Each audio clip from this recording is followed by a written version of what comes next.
Hi everyone, it's Toby from Toby's Urban Sketch. Thanks for joining me. Today we're going to be doing a tonal ink sketch. It's quite novel, so tune in to see how we can use our fountain pens, two fountain pens, two inks, not just as line work, but also as watercolor pans using a simple brush to create lots of different values, tone, color. Everything I use is up on my website. I've got just lists of my equipment because people often want to know. So check that out, urbansketch.co.uk. But let's just, without further ado, get sketching with this sort of interesting, lightweight, very on-the-go technique. So hello everyone, today we're sketching this fun little scene. I'm just going to be using my Lamy Safari and a second Lamy Safari. So this one that I'm using now has got some brown ink. It's called Absolute Brown by Waterman.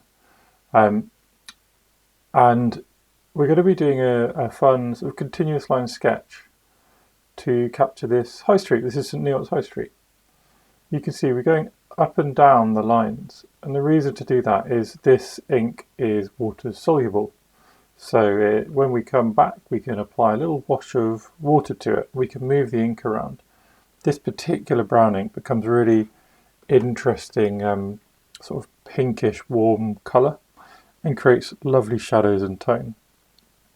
So by going up and down a line, like here, you're kind of loading the page up in preparation to move some of that ink with your brush. Now with a continuous line sketch like this, I often like to try and get something in the background. So I've got this kind of central building and then move forward, getting a silhouette or an outline that lets me build all my lines below it. So there's something in the background is what I can kind of measure against or sort of contrast the rest of the scene against, and then as I get the horizon line or the silhouette line right, suddenly I'm able to more accurately build the details below, and then we can build simple details like windows and doors and all these kind of things. It's also nice to apply sort of frame lines. So this is the it's actually I think a traffic light, which is just in the side of the image, but just building that in as a frame to the image I think is quite an effective way of just going and we stop here. This is where our sketching stops. Quite a nice way just to finish things off and not leave it unexplained. You can see I'm also moving around, so although I'm trying to make it a one-line sketch, at times I want to just move around, and to keep the continuous line feel, what I'm doing is I just make sure that I start my new line on an old line, and then it keeps that quirky feel, but it doesn't put the same pressure on you that, oh, I have to 100% all the time keep my pen on the page. I just continue to move and build in some of these sort of windows and doors, and as we get further back, the exact sort of details don't matter.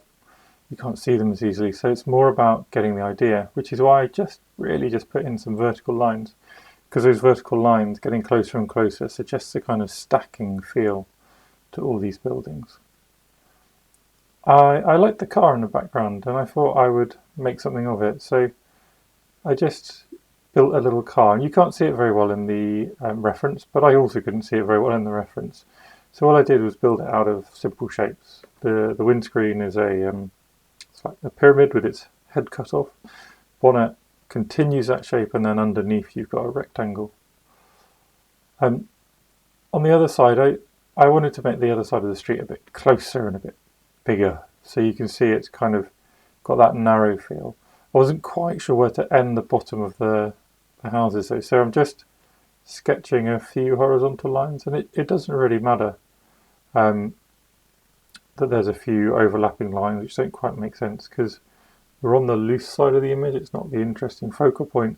This is the side which is there to sort of provide a flow, and those swinging lines they provide a flow across the page into the interesting side of our scene. And that's the first line work done, and it's time just to apply a nice little wash of water. And you can see I'm just going to go round and choose a few places to apply the gentlest of tones. And this is the gentlest of tones because we can come back, we can add more ink, and we can do some quite interesting things with our so with our fountain pens, to treat them almost like watercolours. So I'm just getting a few tones and shadows in, and this is the start of our image. It's quite a nice way to sketch because it's very hard to do too much. You see, although the ink does activate, it does spread, it creates a lovely tone, it's very hard to have absolutely gone mad and put way too much on the page. Unlike with watercolour, sometimes you can just put too much there and you can't get it back. With ink and doing it like this, it's very much an iterative step-by-step process. And now let's try some more novel techniques. I've got another Lamy, sorry, this has got Waterman Absolute Black, or Total Black, or something anyway. They're black ink. And you can see you can use your fountain pen like a little reservoir, and you can pick up ink and you can use that to drop in. And by using a black and a brown, I'm getting two tones to my sketch. I've got warm and I've got less warm. I just needed to go to the back of my sketchbook and scribble with the fountain pen because that lets more ink out into the nib for me to keep using or abusing my pen like this. So just now moving around, building up these shadows again with this different ink, and you can see we've now got not just two tones but also probably three values. We've got the white of the page, we've got the first shadows, which is probably the middle value, and then we've got the second shadows, which were the sort of grey blues. And now we can come in with yet more. So this time I'm back to my brown fountain pen and just picking up little bits of brown ink and again doubling down. So now we've got four values, and these values is what provides the shape and it's what provides us a bit of understanding. We've got three little figures in the background there, and I'll just zoom in for them. And then you can see that what I've done is I've pulled them apart by giving two of them different shadows to the middle one. I thought that worked out actually quite effectively. I quite like that. I think it's something I'll do in the future as well. I'm also using the ink to provide a bit of more shape and suggestion of funny shadows. So like these little linear shadows on the signs and things like that.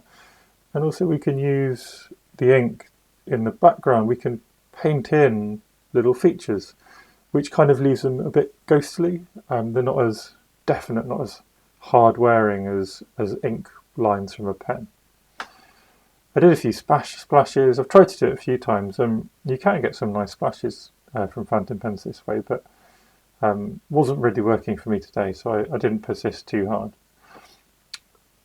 Creating shadows at meeting points is a really effective way of immediately showing your eye there's different objects, and that's what I've done on the left side of the image as well. I encourage you to have a little play with something like that, just to see really simple ways of making your image a bit more complex.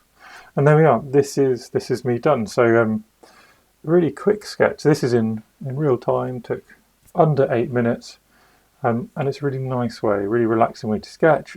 So easy to go out with a sketchbook, 2 pens, a brush, and just do this anywhere.